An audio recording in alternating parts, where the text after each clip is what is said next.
Hi, everyone. Good morning. It's quiet. Hi. Thank you so much for joining us today for a very special side event at the ADB Circular Economy Forum 2025. I'm Kat Trevino. I'm the Communications Director of CORA Nonprofit Philippines. We're a nonprofit working to create sustainable, inclusive, and community-powered solutions for today's most pressing environmental and social challenges aligned with the Sustainable Development Goals. Now, before we begin, I'd like to go over a few house rules. All right. So some rules of engagement. We'd like to encourage everyone to be present. Keep your phones and other gadgets on silent mode. Engagement will be done also online via Q&A, and later on, after the session, we will also be having a Q&A portion. Please network with intent and most importantly, have fun. Other reminders, restrooms can also be found on either side of the auditoriums. Coffee and snacks will be available outside after the session, and no food and beverage inside the auditorium except for water. ADB briefs on circular economy are available outside as well, and the notebooks for participants are made from recycled plastic. The pencils can also be planted. There you go, and some social media reminders as well in case you want to share the learnings, the insights that you're gathering from this side event, or you'll also tag us as well at Planet Cora on Facebook and Instagram. And you can also download the event app to access the online conference features. Okay, so today's panel is centered on the community-driven circular solutions, the Eco-Ikot Center model. The Eco-Ikot Center is the first of its kind women-led circular economy hub that transforms plastic waste into purpose, dignity, and livelihoods. We're joined by inspiring individuals who bring this model to life.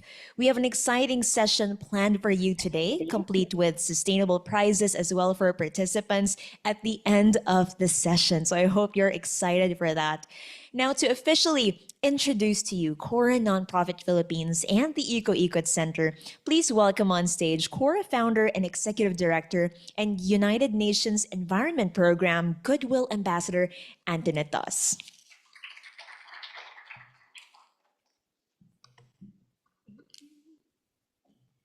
Thank you so much for that wonderful introduction, Kat. And hello, everyone. Thank you so much for joining our session for this week's Circular Economy Forum. I am Antoinette, as mentioned, founder of the nonprofit CORA, or Communities Organized for Resource Allocation, which began as a volunteer-driven movement, which turned into a nonprofit because of the support of the private sector, various government partners, and of course, volunteers and citizens that are working together for people and the planet. We truly believe that our issues are intersectional, interconnected, and intergenerational. And first and foremost, when environmental or climate impacts happen, this impacts human lives, human health, and of course causes a number of social injustices. So we truly aim to create a holistic pathway forward towards these inclusive solutions through core programs, such as our hashtag lunchbag food rescue, our My Ocean Mission Marine Litter Monitoring Citizen Science Program. We also have Woman Grove Warriors, which is a women-led mangrove rehabilitation, the Eco-Ikot Center, which is what we will be discussing today, and of course, Youth for Oceans, bringing our SK leaders to the forefront of action. Now, the Eco-Ikot Center was actually inspired by some of the facts that you see on your screen. Gaia released a report that in the Philippines, every single day, I thought this was an annual number. Every single day, 163 million sachets are consumed and thrown away, aside from everything else that you see here. But the World Bank did release a study that revealed every single year, the Philippines loses up to $890 million when plastics are thrown away. They end up in landfills, our streams, our oceans, our seas. And so to us, we ask the question, what if? What if this $890 million could be channeled back to communities, most especially the most vulnerable, to informal waste collectors who actually support solid waste management systems, not just in our country, but across the world? And so the Eco Center was born in 2022 through the support of USAID. And from there, we moved on to develop 3 more locations, or a total of 3 locations last year in 2024. Now, these 3 model locations actually aim to demonstrate just some of the ways the Eco Center can be implemented in various communities. Number 1, the pilot site in San Isidro was integrated into the actual existing MRF with systems that were made more efficient, more strategic, and of course, incentivized. So we work directly with the barangay on this initiative. Pilot number 2 is actually located in Smoky Mountain, Barangay 128. Now, this particular location was built from the ground up. So this actually demonstrates a top-tier model, once again located at a barangay MRF, or Materials Recovery Facility. And location number 3, it says EIC Robinson's Townville BF Homes aims to demonstrate how strategic it can be to place the Eco Center in a commercial location and in partnership with a mall and supermarket. So we have actually been pleasantly surprised by the results and the impact this has been making within the community. For instance, those who go to buy products for their home already come with the recyclables they've already used, clean, dry, and segregated, and they're able to transfer it directly to the Eco before they do their grocery shopping.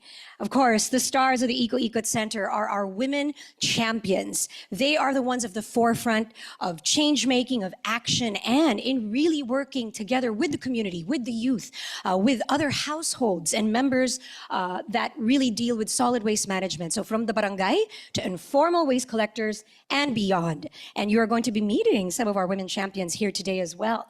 And for our process of the Eco Center, before I take you through how this is done, I'd like to show you a quick video of the launch of our facility in Smoky Mountain in partnership with USAID, COICA, and Ocean.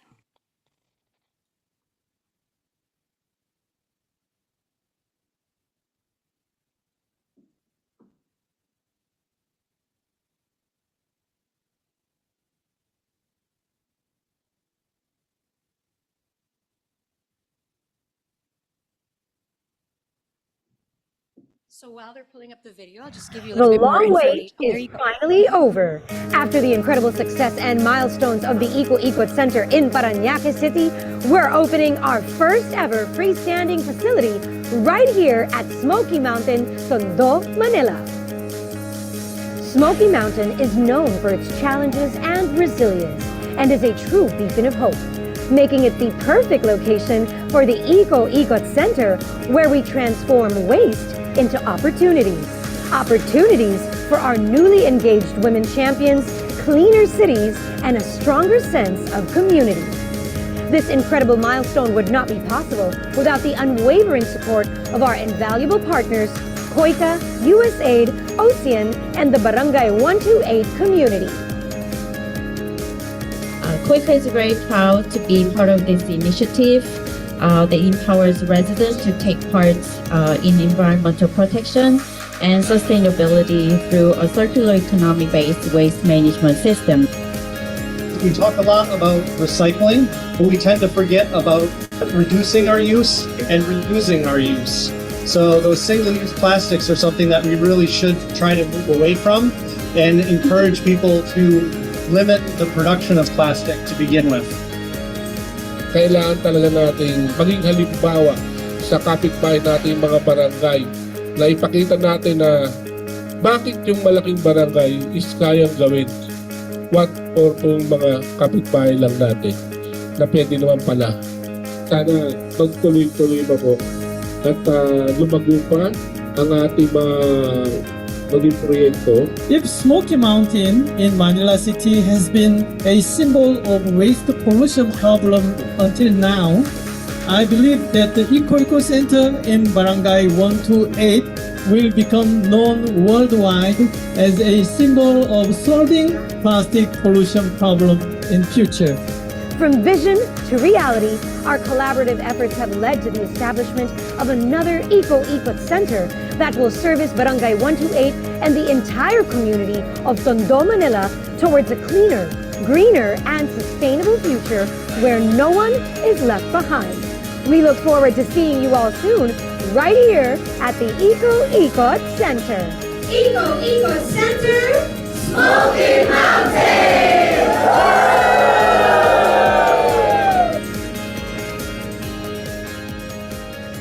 So today you're going to be meeting the champions that you saw on your screen right now. And just to take you really quickly through the Eco-Ikot Center process, we're going to go back to the slides. And one thing we do emphasize is we did not want to reinvent the wheel. It's a simple 3-step process of dropping off and weighing your recyclables to, of course, see how much they weigh, how much did you bring with you, what type are they? Moving on to station 2 to registration and points so we can log that data and you can track your points. And why do we track your points? Because when you move on to station 3, you can exchange this for goods, e-cash, rice, vegetables, and so much more.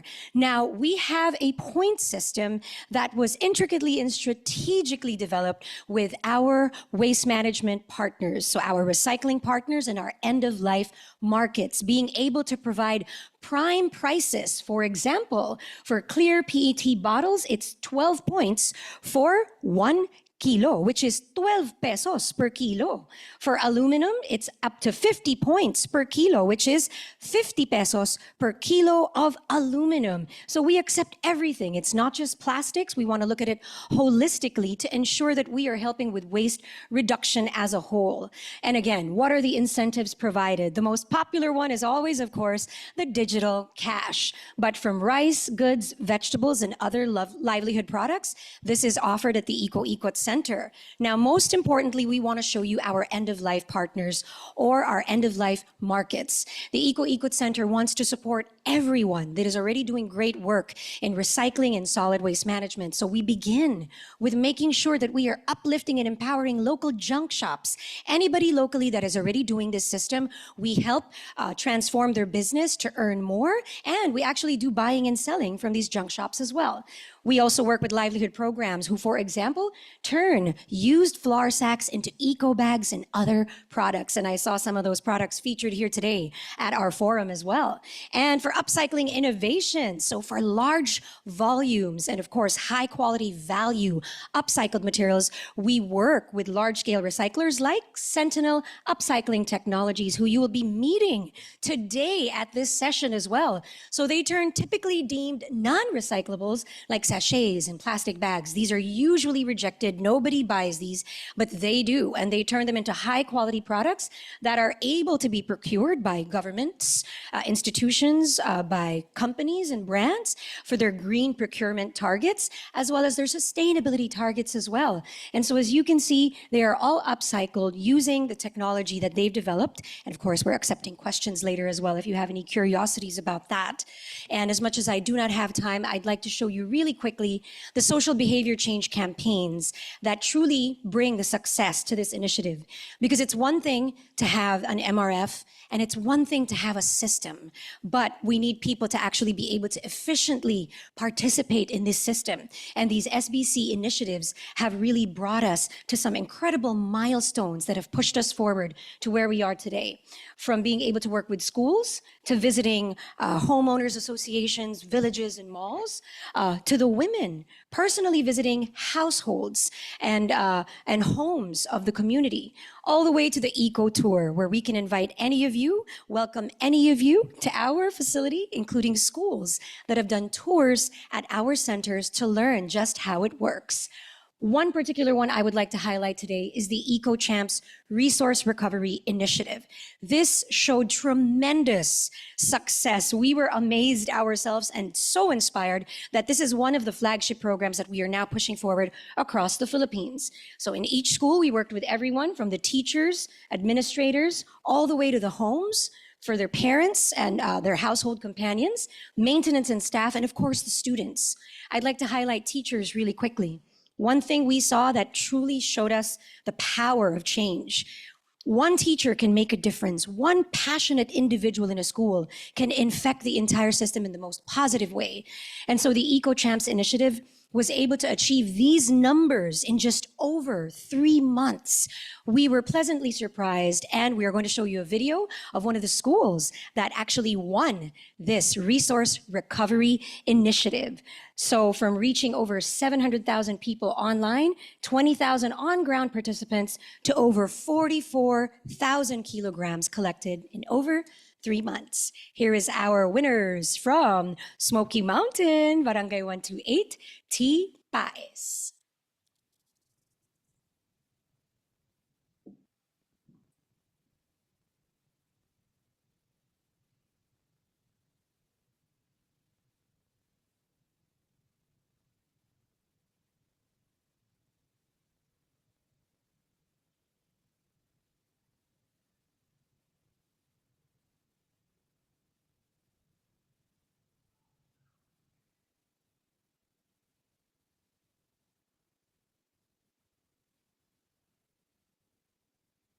At hindi lamang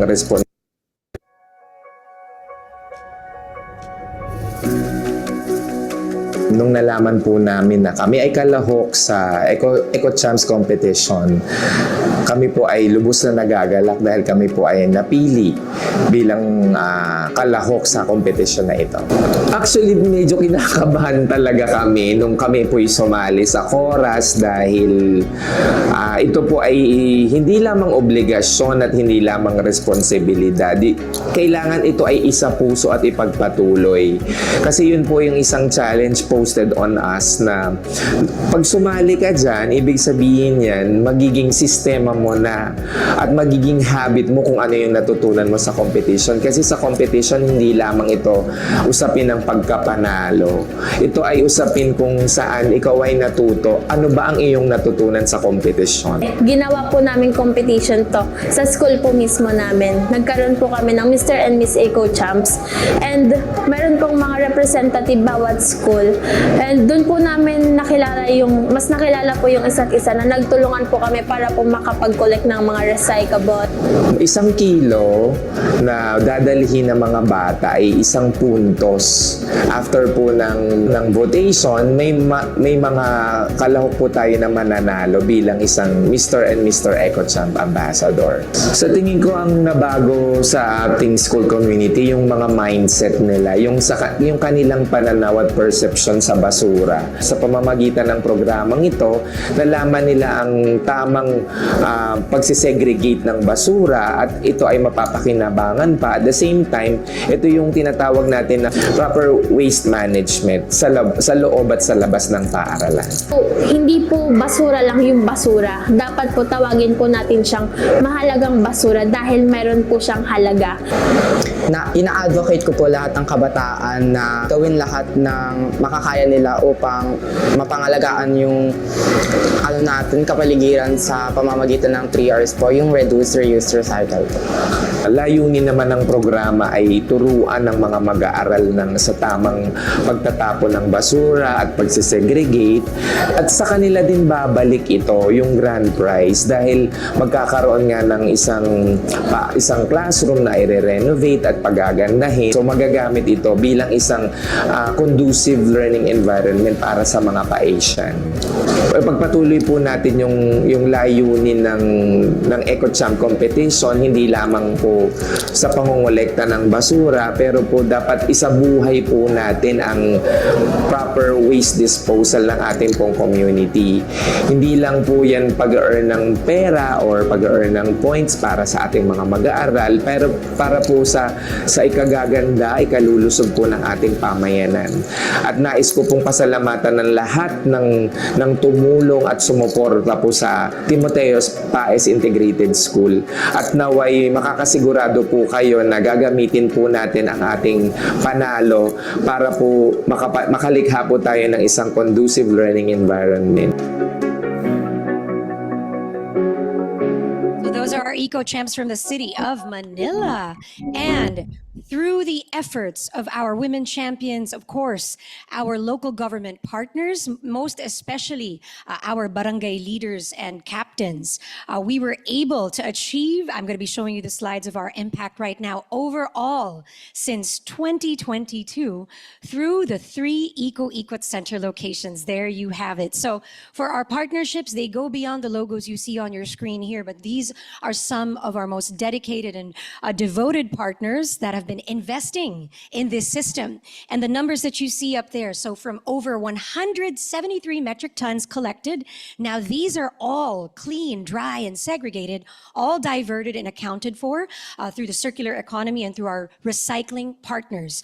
18 champions trained, over $118,000 earned in income and rewards, with over 1,500 members registered and over 2.6 million people reached online and on ground. Now, the Eco-Equat Center was not meant to just be in one place. The dream is for there to be an Eco-Equat Center in every barangay, not just in the Philippines, but wherever it is needed and wherever waste is produced.